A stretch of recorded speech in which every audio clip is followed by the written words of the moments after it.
Hi అండి, నేను ఇవాళ అల్ట్రా స్క్రబ్ గురించి డెమాన్స్ట్రేషన్ చేస్తాను. అల్ట్రా స్క్రబ్ ఏంటంటే డిష్ వాష్ అనమాట. అంటే మనము బర్తన్ క్లీన్ చేసేది బాసన్తో మీద. నేను ఒక గ్లాస్ వాటర్ తీసుకుంటాను గ్లాస్లో. నేను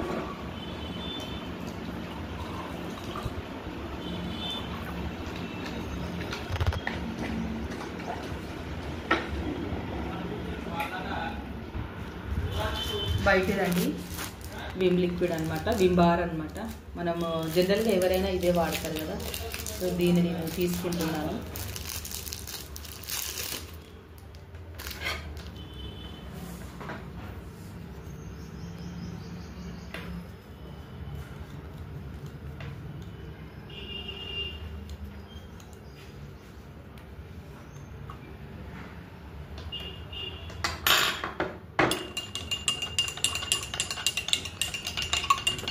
వేసానండి నేను విమ్ బార్.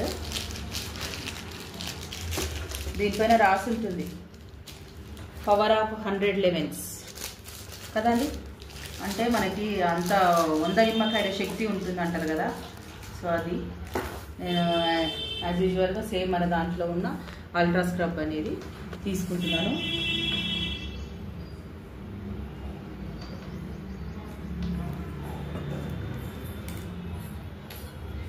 కొద్దిగా సరిపోతుంది, నేను మీకు చూపించడానికి ఇంకో కొద్దిగా వేస్తున్నాను. దీన్ని మిక్స్ చేద్దాము.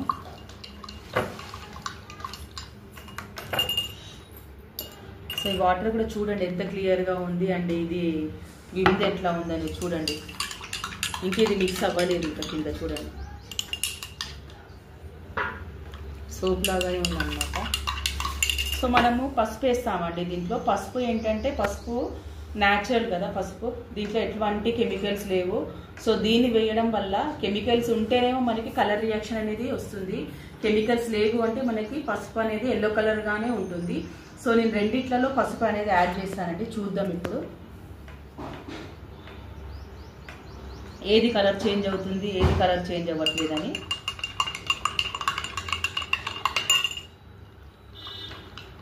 సో చూడండి మీరు, కలర్ చేంజ్ అయిందా లేదా. అంటే ఇది పసుపు లాగా ఉంది, అంటే ఎల్లో కలర్ ఉంది, అంటే దాని కలర్ ఏమి అనేది చేంజ్ అవ్వలేదు.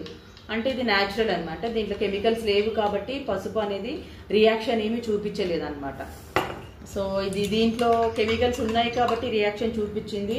అండ్ మోర్ ఓవర్ చూడండి కింద ఇంకా క్లమ్స్ లాగే ఉందన్నమాట, కరగలేదన్నమాట. అండ్ మనం దీంట్లో చూసుకుంటే లిక్విడ్ కాబట్టి ఆల్మోస్ట్ మొత్తం కరిగిపోతుంది. అంటే మీరు యూటెన్సిల్స్ క్లీన్ చేసి